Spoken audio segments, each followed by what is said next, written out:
And now we have our colleague, Representative Lalota. Good morning, everybody. Fully funding our military is the most important thing our Congress can do.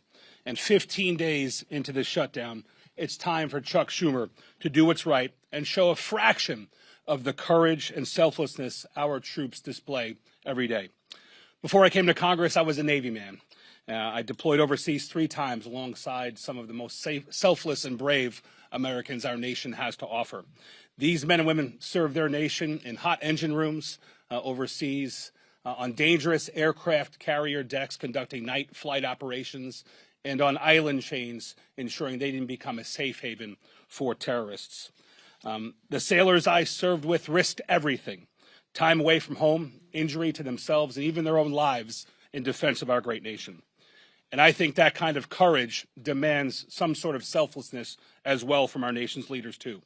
Thankfully, President Trump showed the boldness and decisiveness to ensure that our troops got paid, and they didn't miss today's paycheck. That's welcome news for our families who serve our great country, who, frankly, we don't pay enough as it is. But troop pay is just one piece of the puzzle. A prolonged government shutdown endangers America's national security, halting contracts, furloughing half of the Defense Department's civilian workforce, and disrupting intelligence and operations. It weakens our ability to compete with China, Russia, North Korea, and our other adversaries. It delays training, it delays deployments and housing support, and reduces overall readiness. Like Chuck Schumer, I'm a New Yorker, and I'll say this plainly. The next generation of New York Democrats are socialists, like AOC and Zohran Mamdani, and they're dragging their party towards socialism. They want open borders, they want taxpayer-funded health care for illegal immigrants, and they want government-run grocery stores. Just look at the race right now for New York City mayor. Now, I know that socialism doesn't come naturally to Chuck Schumer.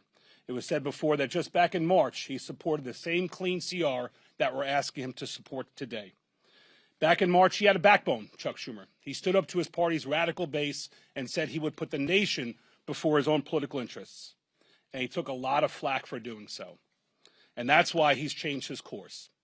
But we're here today to call on him to do better and to put the country before his own political job. And we're asking that he put the hundreds of thousands of federal workers that rely on a continuing resolution, we're asking him to support that. And we're asking him to put the millions of Americans before his own political future. We New Yorkers, we pride ourselves on being tough. So I'm asking Chuck Schumer to be tough and to stand up to his own party's base.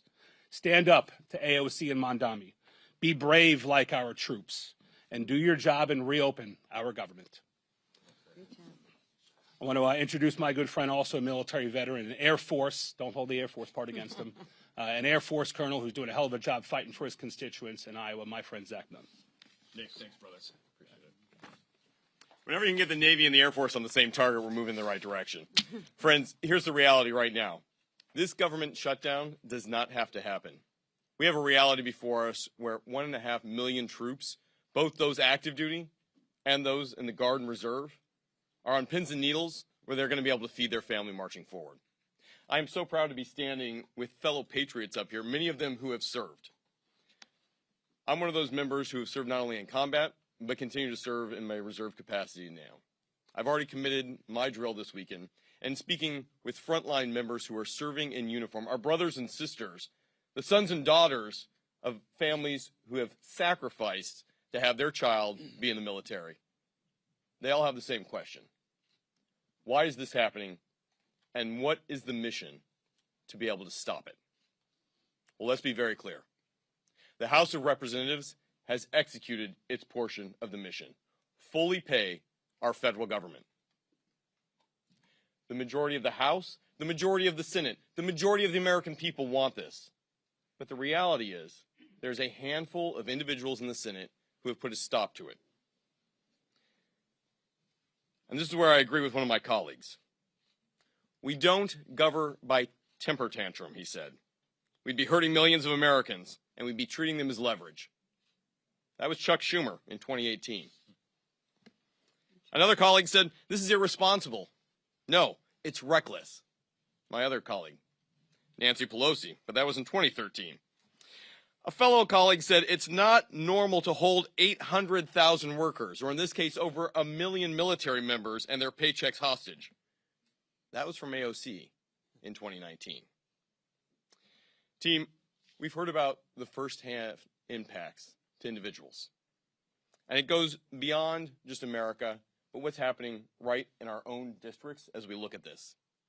Today, 15,000 National Guardsmen from Iowa were in danger of not being able to decide whether to put a down payment on a new car or being able to put food in the refrigerator. 2,000 of those members are right now deployed on the front lines in U.S. CENTCOM in Iraq. And even more of their families are wondering not only will they be safe, but will they be able to take care of their kiddos back home? So I called them up, and I said, "Hey, First Class Chase Holmes is a sergeant with our Iowa National Guard. He's currently preparing operations to be able to defend the country overseas, but because of the shutdown, critical joint training between his team and NATO was canceled." We spoke with an Iowa Guardsman and chaplain for the 224th Combat Engineers Battalion, Caleb Whiting. He is leading part of the 1,800 Guardsmen currently deployed to the northern part of Iraq right now. And he told me plainly, "We're working, but we don't know if we'll get paid. I'll put my life on the line, but I hope someone's there to take care of my family if my paycheck doesn't come through." These aren't theoretical. These are real people, real impact, real costs. Let's be blunt. The shutdown of the government has only one hostile actor, and there's a few individuals in the Senate who refuse to put the country before the hostage of the 350+ million Americans they've taken. It's unacceptable, and that is why I am grateful that while President Trump is helping lead peace in the Middle East with the men and women who are on the front lines providing it, we have folks at home who need to do the same job and stand up for this country first. Thank you to my colleagues, but most importantly, thank you to all our federal workers, and God bless our troops. With that, I'm thrilled to introduce our leader, a man who's been on the front line of this himself, Mr. Scalise. Thanks, sir. Thank you, Zach.